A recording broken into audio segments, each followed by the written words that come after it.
வணக்கம், நான் உங்கள் chef Muralidharan. Welcome to chef Madras Murali kitchen.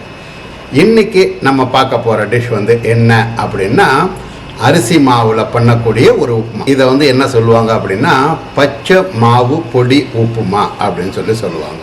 இதில் வந்து என்னென்னா லம்ஸ் நிறையா இருக்கணும். அதே மாதிரி லம்ஸ் நிறையா இருந்து அதை வந்து நல்ல ரோஸ்டட் ஆகணும். அப்போ தான் இந்த மாவு பொடி உப்புமா அப்படிங்கிறது கரெக்டாக இருக்கும். எப்படி செய்யறது, இதுக்கு என்னென்ன தேவையான பொருட்கள் அப்படிங்கிறத பார்க்கலாமா? வாங்க வீடியோக்குள்ளே போகலாம். அரிசி மாவு 250 கிராம், கடுகு 1 டேபிள் ஸ்பூன், கடலைப்பருப்பு 1 டேபிள் ஸ்பூன், மோர் மிளகாய் 5, எண்ணெய் 1 கரண்டி.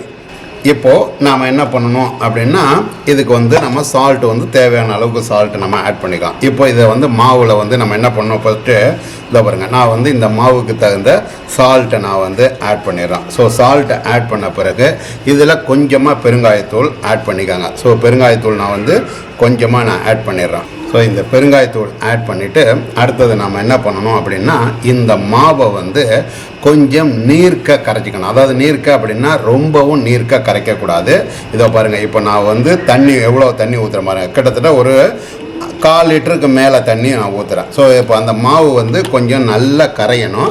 கரைஞ்சால் தான் நமக்கு நல்லாயிருக்கும். ஸோ இதை வந்து நீங்கள் என்ன பண்ணலாம் அப்படின்னா, ஒரு விஸ்குனால் இந்த மாதிரி கரைக்கலாம். ஸோ ஃபுல்லாக நீங்கள் நல்லா கரைச்சிட்டு உங்களுக்கு நான் காட்டுறேன். இப்போது மாவு பாருங்கள், நான் வந்து எந்த அளவுக்கு தண்ணி ஊற்றி நான் கரைச்சிருக்கேன் அப்படின்னு. ஸோ வந்து அந்த தண்ணி ஊற்றி நீங்கள் கரைக்கும்போது கொஞ்சம் நல்ல தண்ணி ஊற்றுனீங்க அப்படின்னா தான் அந்த அரிசி மாவு வெந்து அது வந்து கிட்டத்தட்ட லம்ஸ் நம்ம வர வைக்கிறதுக்கு கரெக்டாக இருக்கும். இப்போது இதனுடைய பதம் பாருங்கள், அதை பாருங்கள். ஸோ நான் எவ்வளோ லிக்விடாக கரைச்சிருக்கேன் அப்படிங்கிறது உங்களுக்கு பார்த்தீங்கனாலே தெரியும். இந்த அளவுக்கு லிக்விடாக இருந்தால் தான் கரெக்டாக இருக்கும். இப்போது நாம் என்ன பண்ணுவோம், அடுப்பு பற்ற வச்சுட்டு தாளிப்பு போடும்போது இந்த மோர் மிளகாயை கொஞ்சம் கிள்ளி போட்டோம் அப்படின்னா நல்லாயிருக்கும். இப்போது நாம் அடுப்பை பற்ற வச்சாச்சு. பற்ற வச்ச பிறகு நீங்கள் என்ன பண்ணுங்கள், நாம் எடுத்து வச்ச ஆயில் இருக்கு இல்லையா, இந்த ஆயிலை கொஞ்சம் ஆட் பண்ணிடுங்க. ஆயில் வந்து கொஞ்சம் கம்மியாக இருந்தால் தப்பு கிடையாது. காரணம் என்ன, ரொம்ப ஆயில் ஜாஸ்தியாக இருந்ததுன்னா அந்த உருண்டை மேலெலாம், அதாவது லம்ஸ் மேலெலாம் உங்களுக்கு ரொம்ப ஆயிலிங் ஜாஸ்தியாக இருக்கும். அதனால் நான் 1 கரண்டி ஆயில்னு சொல்லியிருக்கேன். நான் சின்ன கரண்டியால் ஆயில் தான் ஊற்றிருக்கேன்.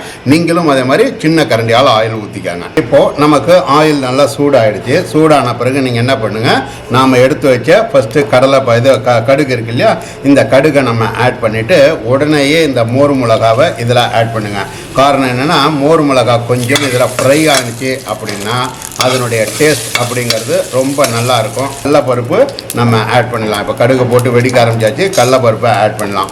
இந்த கடலைப்பருப்பு கூட ஒரு சில பேர் வந்து ஆட் பண்ண மாட்டாங்க. இது வந்து ஆப்ஷனல் தான். காரணம் என்ன, இந்த உப்புமா வந்து நமக்கு ரொம்ப லம்ஸ் நிறையா இருக்கிற மாதிரி இருக்கும். அதில் கடலைப்பருப்பு சாப்பிடும்போது கொஞ்சம் கடுக்குன்னு இருந்ததுன்னா நல்லா இருக்காது அப்படின்னு கடலைப்பருப்பு ஒரு சில பேர் ஆட் பண்ண மாட்டாங்க.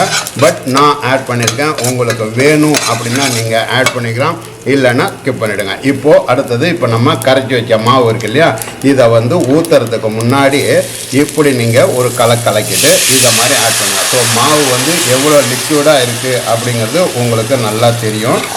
ஸோ இந்த அளவுக்கு லிக்விடோடு நீங்கள் ஊற்றிட்டு இப்போது இதில் என்ன பண்ணுங்கள், கொஞ்சமாக நம்ம என்ன பண்ணலாம்னா, இப்போ இந்த மாவு வந்து இந்த பாத்திரத்தில் இருக்கும் இல்லையா, இதில் கொஞ்சமாக தண்ணி, ரொம்ப தண்ணி ஆட் பண்ணக்கூடாது. நீங்கள் இந்த மாதிரி லைட்டாக தண்ணி ஆட் பண்ணி இந்த மாவில் மேலாக ஊற்றிட்டு இந்த உப்புமா வந்து இது வந்து தோசை மாதிரி கொஞ்சம் நல்லா குக் ஆகணும். குக்கான பிறகு தான் இதை நாம் திருப்பிட்டு தான் நாம் வந்து லம்ஸ், அதாவது இன்னும் சொல்லப்போனால் எப்படின்னா, கொத்து பரோட்டாவில் எப்படி வந்து கொத்தி சின்ன பரோட்டாவாக ஆக்குறாங்க, அந்த மாதிரி இந்த வந்து நாம் சின்ன வந்து லம்ஸ் மாதிரி பண்ணணும். அதுதான் வந்து இதில் ஸ்பெஷாலிட்டியே. ஸோ இப்போ இதை வந்து இன்னும் நல்லா குக் ஆகட்டும், உங்களுக்கு காட்டுறேன். இப்போது நான் என்ன பண்ணியிருக்கேன், சின்ன மூடியை, அதாவது உள்ளே போகிற மாதிரி உள்ள மூடியை போட்டு மூடியிருக்கேன். இது மேலெல்லாம் கொஞ்சம் ஆவி வர்ற மாதிரி வர ஆரம்பிச்சிருச்சு. ஸோ இப்போ நான் வந்து எடுத்திருக்கேன். ஸோ பாருங்கள் எப்படி இருக்கு அப்படின்னா, இப்போது இது வந்து இன்னும் கொஞ்சம் நல்லா குக் ஆகணும். அதாவது என்னென்னா, இப்போ தான் இந்த நம்ம தோசையில் வரக்கூடிய மாதிரி புள்ளியாக மேலே வர ஆரம்பிக்குது. இது இன்னும் கொஞ்சம் நல்லா வந்த பிறகு பிரித்து நம்ம வந்து கொத்த ஆரம்பித்தோம் அப்படின்னா கரெக்டாக இருக்கும். அதே மாதிரி இந்த உப்புமாவை பொறுத்த வரைக்கும் இரும்பு கடாயில், அதாவது வந்து நல்ல கொஞ்சம் திக்கான இரும்பு கடாயில் பண்ணிங்க அப்படின்னா ரொம்ப சூப்பராக வரும் இந்த உப்புமா. ஸோ நான் வந்து என்கிட்ட இரும்பு கடாய் வந்து கிடையாது. அப்படிங்கிறதுனால நான் என்ன பண்ணுறேன், உங்களுக்கு வந்து சில்வர் பேனில் வந்து ஃப்ரை பேனில் தான் நான் பண்ணி காட்டுறேன். முடிஞ்ச அளவுக்கு வந்து திக்கான பாத்திரத்தில் பண்ணிங்க அப்படின்னா நல்லாயிருக்கும். இப்போ இது இன்னும் கொஞ்சம் குக் ஆகட்டும், காட்டுறேன். இப்போது எப்படி குக் ஆகிருக்கு பார்த்தீங்களா? இந்த குக்கான நேரத்தில் நீங்கள் என்ன பண்ணணும் அப்படின்னா, கொஞ்சம் இந்த பேனில் வந்து நீங்கள் இதை பாருங்கள், நான் வந்து என்ன பண்ணியிருக்கேன், இதை பாருங்கள், நல்லா இப்படி ஓரத்தில் ஃபஸ்ட்டு வந்து நல்லா இந்த மாதிரி எடுத்து விடுங்க. எடுத்து விட்டுட்டு இந்த உப்புமாவை நீங்கள் இப்படியே கிளறினீங்க அப்படின்னா இதை பார்த்தீங்களா, நமக்கு எப்படி தோசை மாதிரி வருது. ஸோ இந்த தோசை மாதிரி வந்தது அப்படின்னா நல்லாயிருக்கும். அதே மாதிரி இதில் வந்து கீழே கொஞ்சம் வந்து நல்லா ரோஸ்டட், இன்னும் கொஞ்சம் ரோஸ்டட் ஆணுச்சு அப்படின்னா உப்புமா வந்து இன்னும் நல்லா டாப்பாக இருக்கும். நான் வந்து என்ன பண்ணுறேன், உங்களுக்கு நல்லா ரோஸ்டட் ஆணுச்சுன்னா இந்த உப்புமாவை இதுக்கு மேலே தான் நம்ம ரோஸ்ட் பண்ண போகிறோம். அடி ரோஸ்ட் பண்ண வேணாங்கிறதுக்காக முன்னாடியே நான் எடுத்துருக்கேன். நீங்கள் வேணும்னா இன்னும் கொஞ்சம் நல்லா ரோஸ்ட் பண்ணிக்கலாம், அது உங்களுடைய விருப்பம் தான். இப்போது இதை மாதிரி பண்ணிட்டோம். கொஞ்சம் நீங்கள் என்ன பண்ணணும், மறுபடியும் வந்து இதை மாதிரி கொஞ்சம் குக் பண்ணுங்கள். ஸோ இந்த வந்து மாவில் வந்து ஈரத்தன்மை இருக்குது பார்த்தீங்களா, இந்த ஈரத்தன்மை போன பிறகு தான் நீங்கள் கொத்தவே ஆரம்பிக்கணும். இப்போ இன்னும் கொஞ்சம் நல்லா குக் ஆகட்டும், காட்டுறேன். இப்போது பாருங்கள், நமக்கு வந்து கொஞ்சம் நல்லா குக் ஆக ஆரம்பிச்சிருச்சு. இந்த நேரத்தில் நீங்கள் என்ன பண்ணணும், இந்த நல்ல திக்கான கரண்டி அல்லது இந்த மாதிரி தோசை கரண்டி இதை வச்சுட்டு நீங்கள் என்ன பண்ணலாம் அப்படின்னா, இந்த மாதிரி நீங்கள் ஆரம்பத்திலேயே வந்து நீங்கள் குத்தி விட ஆரம்பிக்கணும். ஸோ வந்து இந்த டைம்லேயே நீங்கள் வந்து இப்படி பண்ண ஆரம்பிச்சிங்க அப்படின்னா இந்த மாவில் உள்ள ஈரத்தன்மை கீழே ரோஸ்டட் ஆனது எல்லாம் சேர்ந்து உங்களுக்கு நல்லா வந்து ரோஸ்டட் ஆகும். இதை பார்த்திங்களா, நம்ம கொத்தும் போது எவ்வளோக்கு அவ்வளோ நீங்கள் வந்து சின்ன சின்ன லம்ஸாக நீங்கள் கொத்துறீங்களோ அவ்வளோக்கு அவ்வளோ ரொம்ப டாப்பாக இருக்கும் இந்த உப்புமா. ஸோ வந்து நான் உங்களுக்கு எப்படி பண்ணுறேன் பாருங்க. ஸோ இதில் காரம் அப்படிங்கிறது இந்த மோர் மிளகா காரம், உப்பு, பெருங்காயத்தூள் நம்ம ஆட் பண்ணிட்டோம். ஸோ இதை வந்து இந்த மாதிரி நீங்கள் குக் ஆகிட்டே இருக்கணும். நல்லா இந்த குக்காய் தான் நல்லா வந்து ரோஸ்டட் ஆகணும். ஸோ வந்து இன்னும் கொஞ்சம் உங்களுக்கு ரோஸ்ட் ஆட்டம் காட்டுறேன். ஸோ இப்போது நாம் வந்து என்ன பண்ணுறோம் அப்படின்னா, இந்த கீழே உள்ள ரோஸ்டட் பகுதி இருக்கு இல்லையா, அதை வந்து நீங்கள் கொஞ்சம் சுரண்டுனீங்க அப்படின்னா தான் இந்த ரோஸ்டடு மேலே அதோட மிங்கிள் ஆகி நல்லா நமக்கு இன்னும் ரோஸ்டட் ஆகும். ஸோ அடிபிடிக்கக்கூடாது, ஆனால் ரோஸ்ட் ஆகணும். இப்போ பார்த்தீங்களா, நான் வந்து எனக்கு கீழே வந்து நல்ல ரோஸ்டட் ஆனதை காட்டுறேன் பாருங்கள், எப்படி ரோஸ்டடாக இருக்குது பாருங்கள். இதை வந்து நீங்கள் சுரண்டும் போது ஆரம்பத்திலேயே சுரண்டிங்க அப்படின்னா ரொம்ப டாப்பாக வரும். இப்போ இது பார்த்தீங்க அப்படின்னாலே தெரியும் உங்களுக்கு எப்படி ரோஸ்டடாக இருங்க. இந்த ரோஸ்டடையும் இதுலேயே நீங்கள் ஆட் பண்ணணும், அப்போ தான் இன்னும் கொஞ்சம் நல்லா இருக்கும். இதை ஃபுல்லாக உங்களுக்கு ரோஸ்டட் எப்படி வருது பார்த்தீங்களா, ஆனால் அடி பிடிக்கக்கூடாது. இதை வந்து நல்லா கொஞ்சம் குக்காக நீங்கள் என்ன பண்ணணும், இந்த மாதிரி கொத்தி விட ஆரம்பிக்கணும். ஸோ எவ்வளோ போல் நம்ம கொத்து பரோட்டாவில் எப்படி கொத்துவாங்க அந்த மாதிரி நீங்கள் இதை கொத்தி தான் யூஸ் பண்ணணும்.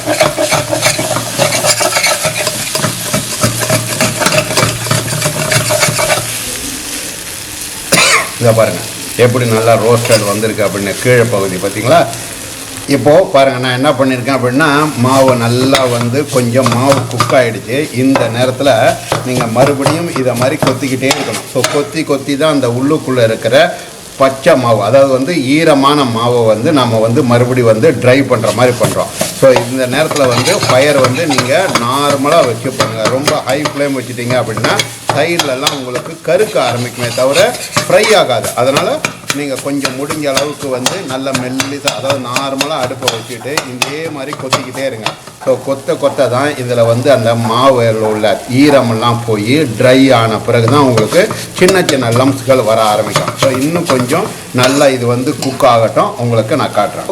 கிட்டத்தட்ட வந்து உங்களுக்கு 80% வந்து நமக்கு வந்து சின்ன லம்ஸ் அப்படிங்கிறது வர ஆரம்பிச்சிச்சு. அதோ பார்த்தீங்களா எப்படி இருக்குது அப்படின்னு. இதில் பார்த்தீங்க அப்படின்னால உங்களுக்கு நல்லா தெரியும். ஸோ சின்ன லம்ஸ் வந்து உப்புமா வந்து உதிராகவும் அதே சமயம் லம்ஸ் நிறையா வர்ற மாதிரியும் வந்துச்சு. இப்போது இது வந்து இன்னும் கொஞ்சம் குக் ஆகணும். அதாவது 80% தான் குக் ஆகிருக்கு, இன்னொரு 20% குக் ஆனிச்சு அப்படின்னா இன்னும் கொஞ்சம் ரோஸ்டட் ஆகும். ஸோ ரோஸ்டட் ஆகும்போது இன்னும் நமக்கு சாப்பிட நல்லா இருக்கும். இதை இன்னும் கொஞ்சம் ரோஸ்ட் பண்ணிவிட்டு உங்களுக்கு காட்டுறேன். இப்போது பாருங்கள், உங்களுக்கு வந்து நல்லா வந்து உப்புமா வந்து ஒரு பொரியல் மாதிரி உங்களுக்கு வந்து சின்ன லம்ஸ் வந்து நான் சொன்ன மாதிரி லம்ஸ் நிறையா வர ஆரம்பிச்சிருச்சு. ஸோ இப்போது இது வந்து கரெக்டான பதத்தில் இருக்குது. இப்போ இதுக்கு மேலே இன்னும் நீங்கள் ரோஸ்ட் பண்ண ஆரம்பித்தா என்ன ஆகும் அப்படின்னா சாப்பிடும்போது ரொம்ப ஹார்டாக இருக்கிற மாதிரி ஆகிடும். அதனால் இந்த பதம் தான் உங்களுக்கு கரெக்டானது. அதாவது உங்களுக்கு எடுத்து காட்டுறேன் பாருங்கள். ஸோ நீங்கள் எடுத்து பார்த்தீங்க அப்படின்னா இந்த மாதிரி பதத்தில் இருக்கணும். ஸோ இந்த லம்ஸ் சின்ன லம்ஸ்லாம் இருக்கு இல்லையா, அதை பார்த்தீங்களா இந்த மாதிரி உங்களுக்கு வந்து வரணும். ஸோ இது வந்ததுனாலே உங்களுக்கு கரெக்டாக இருக்கும். இதுக்கு மேலே ரோஸ்ட் பண்ணவே வேண்டாம். ஸோ கரெக்டாக இருக்கும். இப்போது மாவு பொடி உப்புமா வந்து ரெடி ஆகிடுச்சு. இப்போது டிஸ்பிளே காட்டுறேன் பாருங்கள்.